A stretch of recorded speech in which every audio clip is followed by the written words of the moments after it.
And welcome back. My next guest is the author and creator of what is called The Lonely Entrepreneur. Please welcome Michael Dermer. Hi, Michael. Thanks for having me. Oh, thanks for being here. I've been looking forward to having you here because I really wanted to connect with some of the things you had said on your little video on your website, and which is quite interesting. So take us back a little bit to 2008. What happened?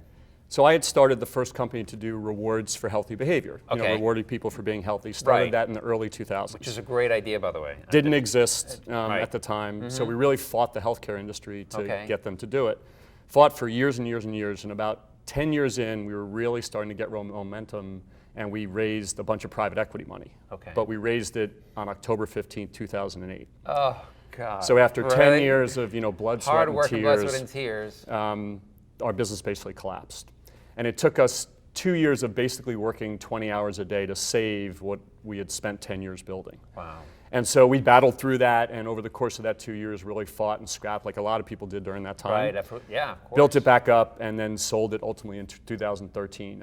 So it was an amazing experience, but real big boys and girls stuff, as you can imagine. I'm sure it was. So it was, it must have taken a lot out of you, personally. I mean, I don't want to get into too in the details of it, but give me a little bit of a sense what you had to go through. So I'll give you a typical day. So please, yeah, that's exactly what I want. Go to the gym at 5 in the morning, work till 10 o'clock at night. My brother and I would yell at each other from 10 to 11 at night, and then rinse, lather, repeat every day. And you remember at that time, it wasn't like you walked across the street and decided whether to go left or right. You walked across the street and the street wasn't there. The street wasn't there, right. And so it was really just one of those things where you take responsibility like a lot of entrepreneurs do. It's like, listen, it's our thing. I've got 400 employees and investors and customers and family and private equity. And you just show up and you take all the barbs and you figure it out. And fortunately, we were able to plow through and sell it. And the day before you sell your business like that, you're an idiot. And the day after, you're brilliant. Yeah, right. So the result was wonderful, but it was an absolutely life-changing experience. So where did the book come from then? Why did you want to write a book? I was chilling out after I sold my business. And I was not planning to write a book, and I was doing some entrepreneur coaching. And the common theme amongst all the people that I was coaching was the struggle. And one of them said to me, being an entrepreneur is really lonely. Yeah. And I'd always thought there was something you could learn from our experience, but I said, you know what, this is just our story. It's not that interesting. And I literally walked into a Barnes & Noble in Union Square in New York City, and I was like, there's got to be a resource, a brand, a book, something that can give entrepreneurs a methodology that goes beyond just you have to have grit and passion. Right. And there wasn't really anything there, so we just started writing. And what started to develop was the fact that there was a lot of this energy and angst around the struggle, and nowhere for that energy to go. And I went and spoke to an entrepreneur group, and it was me and a marketing person and a lawyer, 100 entrepreneurs, and I just wanted to see if our idea and this resonated. Right. And as soon as somebody asked a question about the struggle, it took up the next 3 hours. All right. So you knew.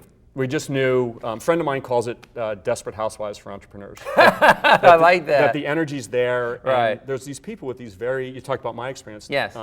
Very personal and visceral experiences that there's no difference between your personal life and your business life, and you're in it. And so now it's a mission to really try to help entrepreneurs do better with the struggle. But I wasn't planning on it. Right. So what is a damaging perspective then? What we say that you're under the influence of what we call 4 Ps: pleasure, passion, pleasure, and pain. Okay. And what starts to happen is when you're under that pressure, you develop flawed perspectives. A very typical one is an entrepreneur saying, "I have to do everything."